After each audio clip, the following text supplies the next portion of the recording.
Hello guys, welcome back on my channel बेरोज़गारों की पाठशाला। दोस्तों, कंपटीशन एग्ज़ाम की मैथमेटिक्स के लिए हमने बेसिक कॉन्सेप्ट्स ऑफ मैथमेटिक्स की सीरीज़ स्टार्ट की हुई है।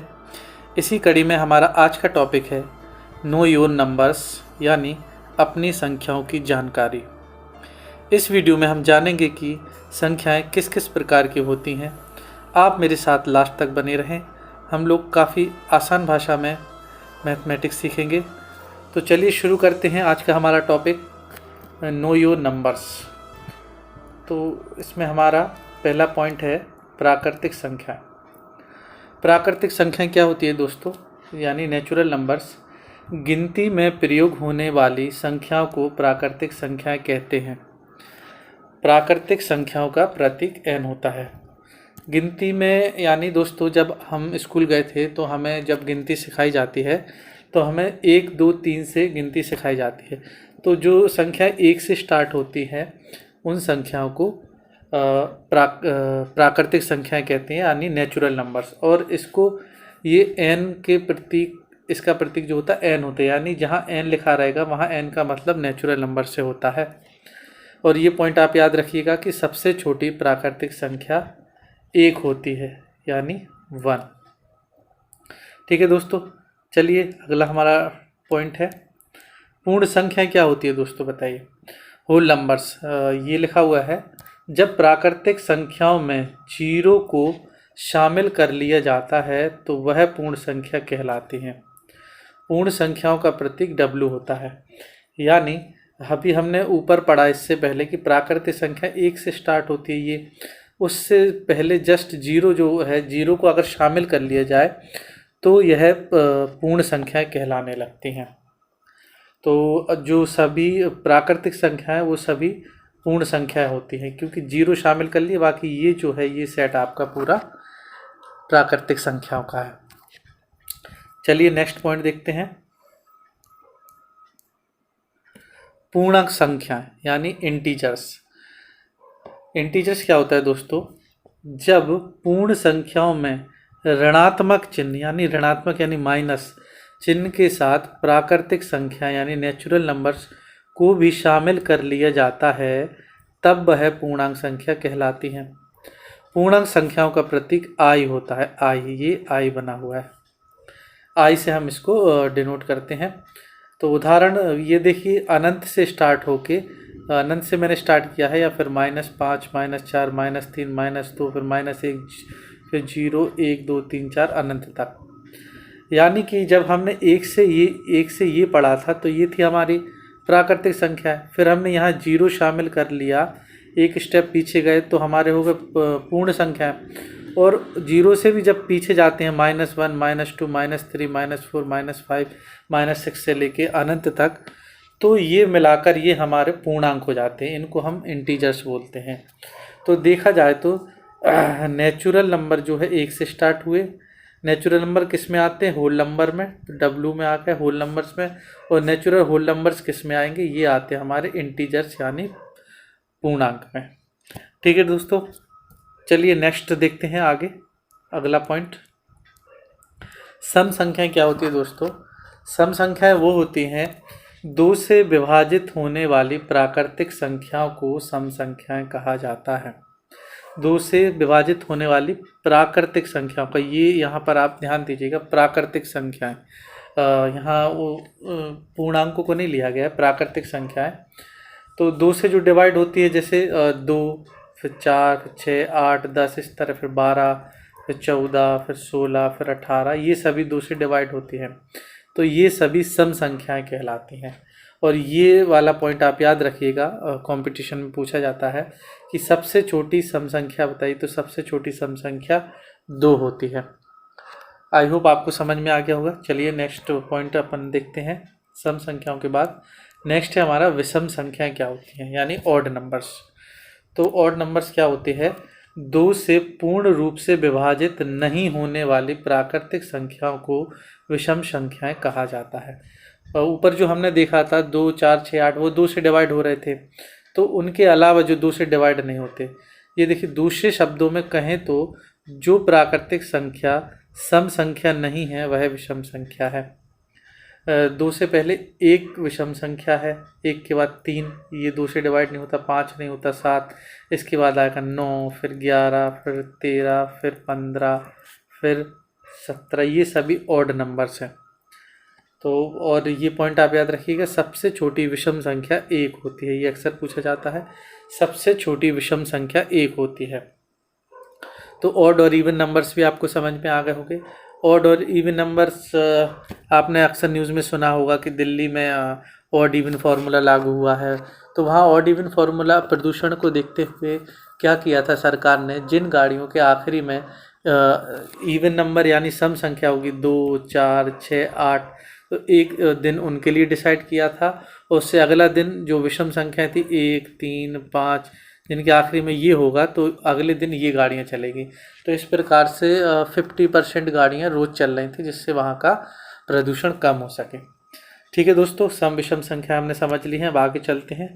छठवां पॉइंट हमारा यहाँ दिया है अभाज्य संख्या। तो अभाज्य संख्या क्या होती है दोस्तों? अभाज्य संख्या वह संख्या है जिनका एक और स्वयं संख्या के अलावा और कोई गुणनखंड नहीं होता है, अर्थात यह संख्याएं सिर्फ एक या स्वयं से विभाजित होती हैं और किसी संख्या से नहीं। इसका मतलब ये है दोस्तों, जैसे ये देखिए 2 है, 2 किससे डिवाइड होता है? या तो 1 से डिवाइड होगा ये, या फिर 2 से, इसके अलावा किसी से डिवाइड होगा नहीं होगा। ठीक इसी प्रकार 3 देखिए, 3 किसी संख्या से डिवाइड है नहीं है, या तो ये 1 से डिवाइड है या फिर खुद 3 से डिवाइड है, इसके अलावा किसी से डिवाइड नहीं है। इसी प्रकार ये 5 दिया हुआ है, तो 5 भी या तो 5 से जाएगा या 1 से। तो इसकी डेफिनेशन यही है, ऐसी संख्या जो या तो 1 से यानी 1 से डिवाइड हो या फिर स्वयं से, तो वह संख्या अभाज्य संख्या होती है।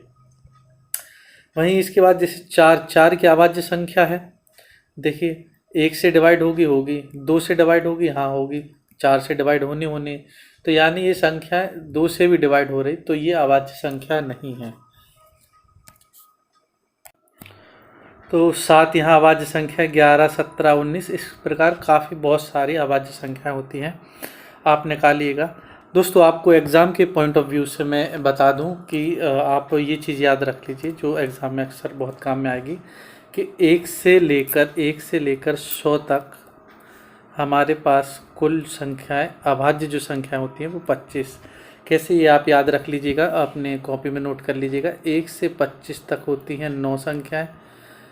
जब आप निकालेंगे तो इतनी ही संख्या निकलेंगी। 25 से 50 तक 6 संख्याएं, और 50 से 75 तक निकालेंगे तो 6 संख्याएं, और 75 से 100 तक आप निकालेंगे तो 4 संख्याएं।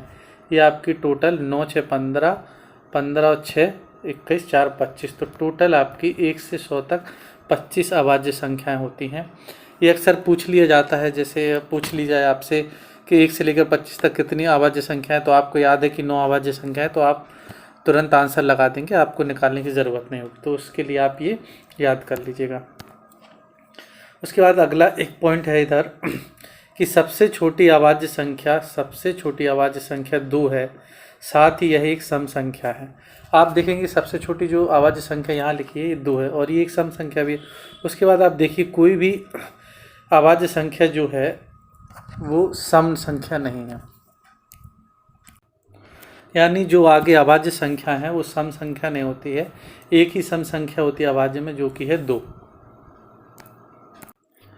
दूसरा पॉइंट लिखा हुआ है कि 2 के अलावा सारी अभाज्य संख्याएं विषम संख्याएं हैं। वही जो मैं बता रहा था, देखिए इस 2 के अलावा आप देखेंगे तो सारी संख्याएं जो अभाज्य संख्या है वो एक विषम संख्या होती है। लेकिन सारी विषम संख्या अभाज्य नहीं होती, ये आप नहीं लगा दीजिएगा, क्योंकि विषम संख्या तो 9 भी है, पर 9 जो है 3 से डिवाइड है। 15 भी एक विषम संख्या, पर 15 भाज्य है किससे? 3 से। तो ये सभी जो विषम संख्या वो अभाज्य संख्या नहीं है, पर 2 के अलावा सारी जो अभाज्य संख्या हैं वो विषम संख्या हैं। ठीक है फ्रेंड्स, चलिए नेक्स्ट पॉइंट देखते हैं। नेक्स्ट है समतुल्य भिन्न, इक्विवेलेंट फ्रैक्शंस क्या होता है? इक्विवेलेंट फ्रैक्शंस, 2 भिन्नों को तब समतुल्य भिन्न कहा जाता है, 2 भिन्नों को तब समतुल्य भिन्न कहा जाता है जब दोनों बराबर अनुपात या संख्या को दर्शाते हैं। इसलिए अगर हम किसी भिन्न के अंश और हर दोनों को बराबर पूर्णांक संख्या जो कि 0 नहीं है से गुणा या भाग करते हैं तो फलस्वरूप हमें दिए गए भिन्न का तुल्य मिलता है। इसका मतलब ये दोस्तों, जैसे उदाहरण में ये 5/4 दिया हुआ है, तो इसका समतुल्य भिन्न निकालने के लिए हम अगर इसको किसी एक पूर्णांक यानी बराबर, दोनों को बराबर पूर्णांक से गुणा या भाग करें तो हमें समतुल्य भिन्न मिल जाता है। जैसे मान लीजिए हमने इसको 2 से गुणा कर दिया, इसको 2 से, तो ये क्या बनेगा 10/8, तो एक समतुल्य भिन्न हो गया। या अब इसको भी अगर हम किसी एक संख्या से गुणा कर दें, 3 से गुणा कर दिए, 3 धाम की 30, ये हो जाएगा 3×8=24, तो ये एक समतुल्य भिन्न है। ये तीनों, ये और ये तीनों आपस में एक समतुल्य भिन्न है।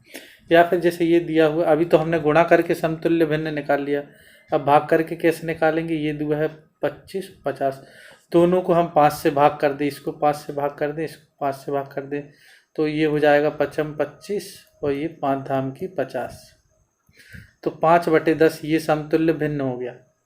ठीक है फ्रेंड्स, समतुल्य भिन्न निकालते हैं किस तरह से, गुणा या भाग करके। नेक्स्ट क्या दिया हुआ है, नेक्स्ट पॉइंट दिया हो कि समतुल्य भिन्न जब निकालना हो अगर उसका हर दिया हो। कंपटीशन में ऐसा सवाल दे दिया जाता है कि जैसे 3/4 का समतुल्य भिन्न निकालें जिसका हर 12 हो, यानी 3/4 का समतुल्य भिन्न निकालें जिसका हर 12 हो। 12 तो हमें दे दिया, अब हमें ये संख्या बात करनी है, ये संख्या हमें ज्ञात करनी है। तो ये अंश और हर, ये आपको पता हो भिन्न में मैं बता दूं, भिन्न P और Q होती है। ऊपर वाले को अंश बोलते हैं हम, नीचे वाले को हर बोलते हैं। ऊपर वाला कहलाता है न्यूमरेटर और नीचे वाला कहलाता है डिनोमिनेटर। इंग्लिश में न्यूमरेटर और डिनोमिनेटर, और ऊपर वाला को या अंश और नीचे वाला हर। तो हमारा सवाल था कि 3/4 का समतुल्य भिन्न निकालें जिसका हर 12 हो। 3/4 का समतुल्य भिन्न निकालें जिसका हर 12 हो। तो अगर हमें हर दिया हुआ है तो हमें ये निकालना है कि समतुल्य ये बना है, तो 4 से ये 12 कैसे बना होगा। तो हम क्या करेंगे, 4 से 12 में भाग दे देंगे। 4 से 12 में भाग दीजिए, 4×3=12, 3 बार में गया, यानी 4 का 3 में गुणा हुआ तब तो 12 बना, तो सेम ऊपर गुणा कर देंगे हम, 4×3=12 और ये ऊपर हो जाएगा 3×3=9। तो इस सवाल का आंसर हुआ 9/12। इस सवाल का आंसर हो गया 9/12। ठीक है दोस्तों, नेक्स्ट पॉइंट दिया हुआ है, एक भिन्न को सरलतम रूप या न्यूनतम रूप। देखिए भिन्न का एक सरलतम और न्यूनतम रूप क्या होता है वो यहाँ दिया हुआ है। एक भिन्न को सरलतम रूप या न्यूनतम रूप तब कहा जाता है जब उसके अंश और हर में एक के अतिरिक्त कोई अन्य उभयनिष्ठ गुणनखंड ना हो। किसी भी भिन्न को उसके न्यूनतम रूप में लिखने के लिए उसके अंश और हर के सारे उभयनिष्ठ गुणनखंड को काट दिया जाता है। कहने का मतलब, जैसे ये एग्जाम्पल दिया है 10/24, तो 10/24 ये एक भिन्न का न्यूनतम रूप नहीं हुआ है। कभी कभी सवाल में कहते हैं भिन्न का न्यूनतम रूप निकालिए, तो इस भिन्न को हम तब तक काटते रहेंगे जब तक कि ये ऐसी संख्या ना बन जाए जो किसी से डिवाइड ना हो। जैसे ये 2×5=10 गया, ये 2×1=2, 2×2=4, ये कट गया। अब उभयनिष्ठ गुणन, अब क्या कट रहा है, 5 तो आवाज होगी, और 12, 5 और 12 में कोई एक संख्या से जा रहा है कि नहीं जा रहा है, तो 5/12 जो हो गया ये हमारा न्यूनतम रूप हो गया। मैं एक एग्जाम्पल और बता देता हूँ आपका, जैसे आप यहाँ लिख लीजिए 12/18, तो इसको हम काटेंगे। 12/18 क्या न्यूनतम रूप है? नहीं है, क्योंकि अभी ये देखिए डिवाइड हो रहा है, ये 2×6=12 गया, 2 नाम के 18।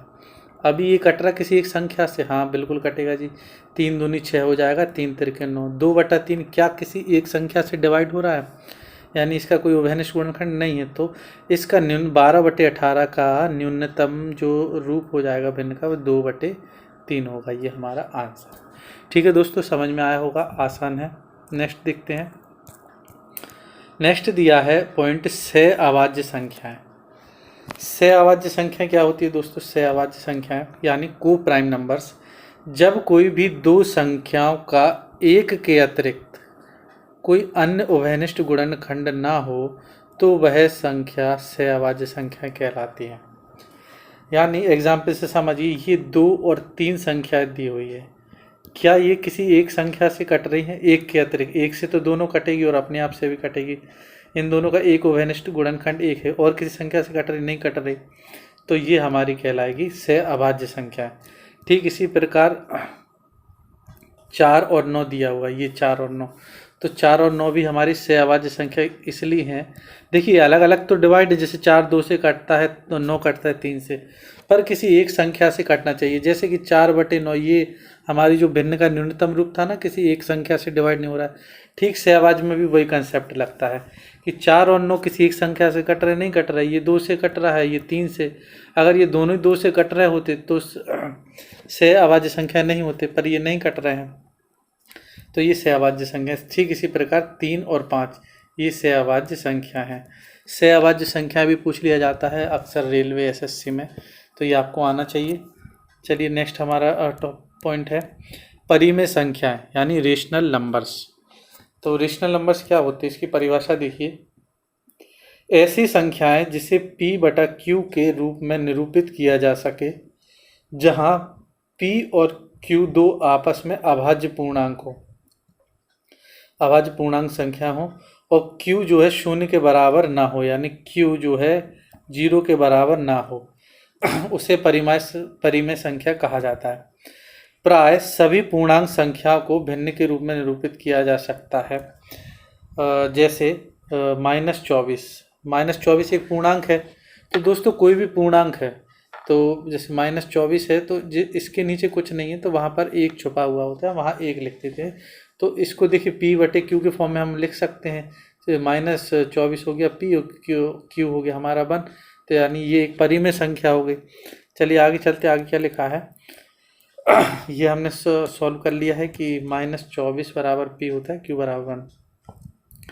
आगे लिखा पूर्णांक संख्याएं और भिन्न परिमेय संख्याएं होती हैं, यानी जो भिन्न दिए होते हैं वो सभी पूर्णांक जितने भिन्न हैं वो पूर्णांक संख्याएं होते हैं, सारे भिन्न। जैसे 2/2 जितने भी ये भिन्न हैं ये सभी परिमेय संख्या होती है, सॉरी ये। और ये देखिए ये उदाहरण में जो ये दिया है 2 एक परिमेय संख्या है, 2 के नीचे कुछ नहीं है तो एक छुपा है, तो 2/1 ये परिमेय हो गया।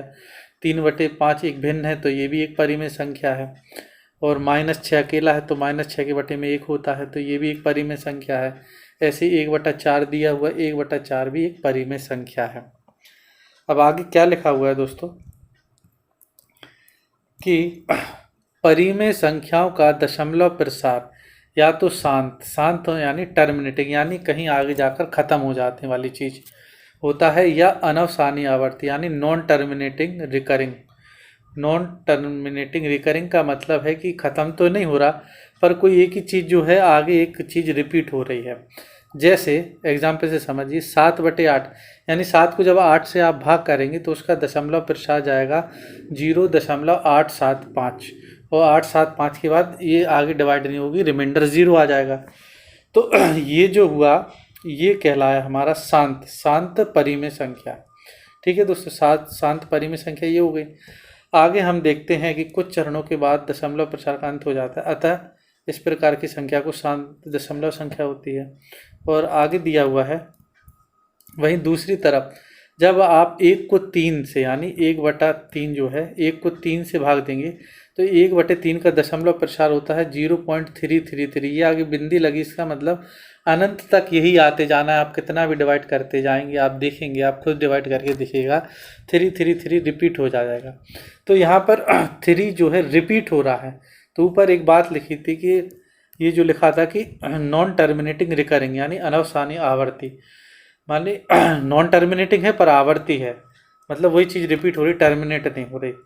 और उसी प्रकार ये दिया हुआ है कि 1/7, जब 1 को आप 7 से भाग करेंगे तो एक देखिए एक निश्चित संख्या का सेट टाइप का हमें प्राप्त हो रहा है कि 1 4 2 8 5 7, ये इधर बना, और ठीक 1 4 2 8 5 7 फिर आ गया।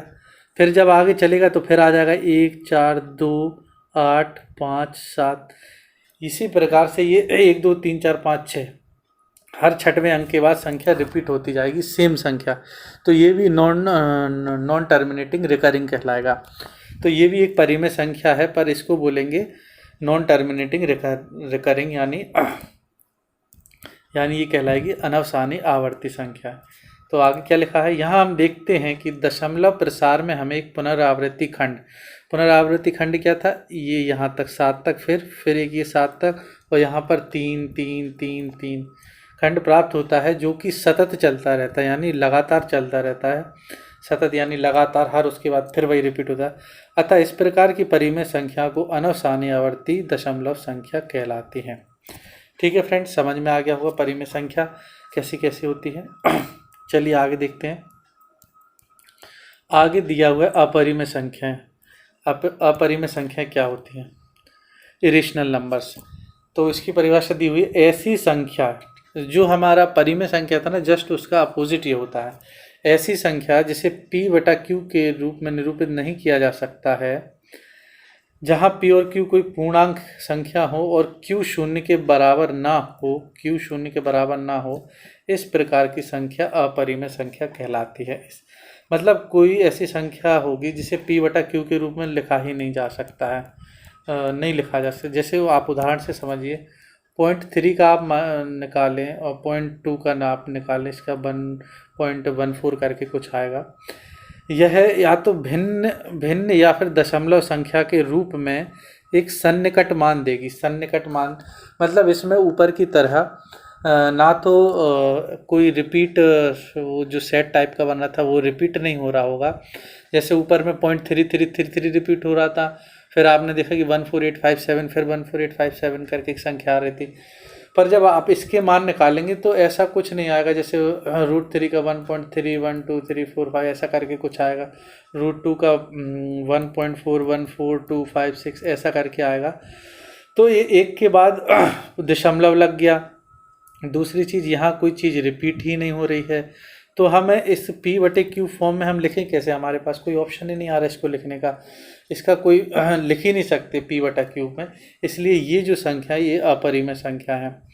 इसमें आगे क्या लिखा है, इनमें दशमलव के बाद का अंक अनंत रहेगा, अनंत तक रहेगा। उसमें भी अनंत तक था, पर यह एक मेन बात है कि अनावर्ती है, यानी नॉन टर्मिनेटिंग, नॉन रिकरिंग होता है। यानी वो चीज़ हमें रिपीट नहीं होगी। रिपीट अगर होती है तो उसका तो सॉल्यूशन है कि उसको हम p/q के रूप में लिख सकते हैं। जैसे 0.33 आ रहा था, 0.33, तो 0.3 पे बार लगा दिया जाता है, तो इसको तो हम लिख देंगे, तो पॉइंट हटाएंगे 3/9 हो जाएगा। इस तरह से इसे लिखा जा सकता है। पर जो आपका ये √3 और √2 वगैरह है, इसको आप p/q के फॉर्म में नहीं लिख सकते। आप एग्ज़ाम के लिए आप √3 और √2 और पाई और एक ये चिन्ह होता है गोल्ड रेशियो जिसे बोलते हैं, इसको आप याद कर ले। ये जो है अपरिमेय संख्या होती है, यही पूछा जाता है कि आपसे पूछ ले जाएगी √2 अपरिमेय संख्या है या अपरिमेय, तो आप आंसर लगा देंगे कि यह एक अपरिमेय संख्या है, क्योंकि इसे p/q के फॉर्म में लिखा ही नहीं जा सकता।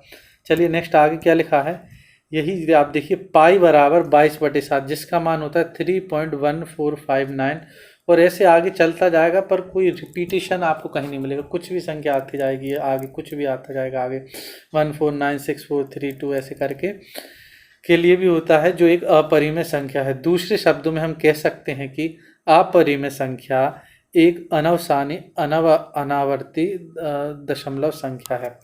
मतलब अनंत तो है, पर नॉन रिकरिंग और डेसिमल नंबर में होती है, वह एक अपरिमेय संख्या होती है। आप मतलब p/q में उसको लिख ही नहीं पाएंगे, बड़ी दिक्कत आई, बनेगा ही नहीं आपसे p/q फॉर्म में। तो जिसको p/q फॉर्म में ना लिखा जा सके, वह संख्या अपरिमेय संख्या कहलाती है। ठीक है दोस्तों, नेक्स्ट है हमारा पॉइंट दशमलव संख्या। वैसे तो दशमलव संख्या पता होगा सभी को, फिर भी मैंने लिया हुआ है थोड़ा सा एक चीज़ बताने के लिए। जैसे ऐसे अंक जो दशमलव चिन्ह ये होता है पॉइंट यानी बिंदु, दशमलव के बाद शुरू होते हैं, वह दशमलव भिन्न कहा जाता है। उदाहरण 0.345, 0.45, 0.031 इत्यादि। यहाँ मैंने इसलिए भी लिखा है कि आप ये पहला पॉइंट पढ़ें कि 0.45 को पढ़ा जाता है 0.45, ना कि 0.45। कुछ लोग इसे पढ़ते हैं कि 0.45 या 0.45, ये गलत है। पॉइंट के बाद जो संख्या आएगी उसको एक एक अंक के तौर पे पढ़ा जाता है। जैसे इसको पढ़ा जाएगा 0.45। ठीक है दोस्तों, अगला पॉइंट है, ये लिखा है 11.345। तो इसको आगे वाली संख्या को तो हम ऐसे पढ़ सकते हैं, इसको एक एक पढ़ना नहीं चाहिए, इसको 11 पढ़ते हैं। इसको कैसे पढ़ेंगे? 11.345, 11.345, ना कि 11.345, इसलिए मैंने ये पॉइंट लिया हुआ था। और आगे लिखा है, हर दशमलव भिन्न को एक भिन्न की तरह लिखा जा सकता है और इसके हर में 10 की घात लग जाती है। कहने का मतलब, मैंने अपने मैथ की सीरीज में भी ये बताया, फिर से बता दे रहा हूँ। जैसे ये 0.5 लिखा हुआ है, 0.55, तो जब हम यहाँ से पॉइंट हटाते हैं, पॉइंट के बाद इसके आगे जितनी संख्या रहेंगी डिजिट, उतने जीरो नीचे आ जाएंगे, 100, तो ये आ गया 100। तो 55/100 लग गया, तो 55/100 को हम क्या लिख देंगे? 10 की घात 2, 100 को हम 10 की घात 2 लिख देंगे। इस तरह से हम दशमलव भिन्न को भिन्न में बदल सकते हैं। जैसे मान लीजिए 1.2 दिया हो, तो इसको दशमलव भिन्न में बदलना हो तो कैसे बदलते हैं? यहाँ से पॉइंट हटाया और इसके बाद कितनी संख्या? एक ही है, 2, तो यहाँ पर 1 0 आ जाएगा, यानी 10 आ नहीं, तो 12/10 भिन्न हो गई। बहुत सिंपल सा पूछ लिया जाता है कई बार सवाल में। जैसे उनने लिख दिया, साहब आप उनने लिख दिया कि 4.5 को आप भिन्न में बदल लिए, तो सिंपल वहाँ से आप पॉइंट हटाएंगे, पॉइंट हटाया, 5 दिया हुआ है तो 1 0 नीचे आ जाएगा, ये आपकी भिन्न बन गई। और भिन्न का लोएस्ट फॉर्म निकालना हो तो इसको और आप भाग कर दीजिए, इससे 5 दूनी 10, 5 नाम 45, तो 9/2, ये आपका सही आंसर हो जाएगा उसमें। ठीक है दोस्तों, दशमलव संख्या आपको समझ में आ गई होगी। नेक्स्ट देखते हैं। नेक्स्ट दिया हुआ है मिश्रित संख्या। अब मिश्रित संख्या क्या होती है? मिश्रित संख्या पूर्ण संख्या और भिन्न से मिलकर बनती है। मिश्रित संख्या भिन्न संख्या और पूर्ण संख्या से मिलकर बनती है। यानी यहाँ पर लिखा नहीं आता, मैं बता देता हूँ ये किस तरह लिखा होता है। आपने देखा होगा जब आप भाग करते हैं, 2/4/2 सही 4/5, इस तरह से लिखते हैं।